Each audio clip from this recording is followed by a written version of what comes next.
మీరు చెప్పిన దాంట్లో 2 అంశాలు ఉన్నాయన్న. కేసీఆర్ గారు ఇప్పుడు ఈళ్ళు పాలన దొంగలు లెక్క వచ్చారు. ఇది పాలన అనేది దొంగలో ఎవరో వచ్చేది కాదు. ప్రజలు ఇస్తే అధికారం వచ్చేది. మాకు ప్రజలు అధికారం ఇచ్చారు. మీ పాలన బాలేదు. వీళ్ళైతే బాగా చేస్తారన్న నమ్మకంతోటి ప్రజలు తీర్పిచ్చారు.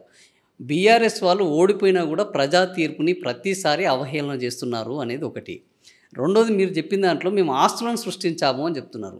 ఈ ఆస్తులను సృష్టించడంలో కాంట్రాక్టర్లను పెంచి పోషించడం కోసం పోలవరం కట్టారు, సెక్రటేరియట్ కట్టారు, అమరవీరులు అన్ని నిర్మాణాలను కట్టారు, కమిషన్లు దండుకున్నారు, పర్మనెంట్గా ఆదాయ మార్గాలను చూసుకున్నారు తప్ప వీళ్ళు ప్రజల యొక్క జీవన స్థితిగతులు భౌగోళిక సామాజిక తెలంగాణ వచ్చింది కానీ సామాజిక తెలంగాణ రాలేదు, సంతృప్త తెలంగాణ రాలేదు అనేది ఈవెన్ కవిత కూడా కేసీఆర్ కూతురు బయటకు వచ్చి చెప్పారు. ఈరోజు కాంగ్రెస్ వాళ్ళు కూడా అదే చెప్తున్నారు. సో ఇట్లా ప్రజా తీర్పును అవహేళన చేయడం ఎంతవరకు కరెక్టు?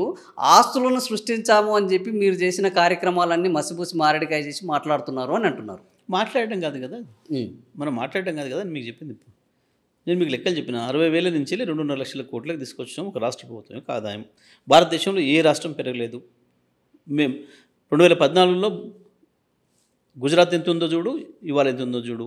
2014లో మీ పక్కన ఆంధ్రప్రదేశ్ ఉంది, విడిపోయిన నాడు ఎంత ఉంది, ఇవాళ ఎంత ఉంది. మనకంటే 1,00,000 కోట్లు తక్కువ ఉంది ఇప్పటికి కూడా వాళ్ళది. వాళ్ళ ఆదాయం ఇప్పటికి కూడా మనకంటే 1,00,000 తక్కువ ఉంది. ఎందుకుంటుంది? మనకంటే పెద్ద రాష్ట్రం ఎక్కువ ఉండాలి. ఇంకా మనం ఎంతైతే మమ్మల్ని ముంచేశారని బాధపడరు కాబట్టి ఇప్పటికి ఇంకా తక్కువనే ఉన్నది. కోలుకోవడానికి మాకు సమయం పడుతుంది. తెలంగాణ వాళ్ళు ముంచేసారు, వాళ్ళు మన జాతున్నామని చెప్పారు కదా, మేము చెబితే మీరు బతుకుతుందని చెప్పారు. మన సబ్జెక్ట్ అటేం అవసరం లేదు, చెప్తున్నాను నేను. పక్కన మహారాష్ట్ర మనంత పెరగలే, కర్ణాటక మనంత పెరగలే, భారతదేశ కేంద్ర ప్రభుత్వ ఆదాయం మనలాగా పెరగలే, మనం పెరిగిన రేట్లు పెరగలే. ఒక్క తెలంగాణలో పెరిగిందంటే కారణం ఏంది? Just because of KCR. మేము అవహేళన చేయలే, వాళ్ళు పరిపాలన చేయనిస్తాను బ్రహ్మాండంగా.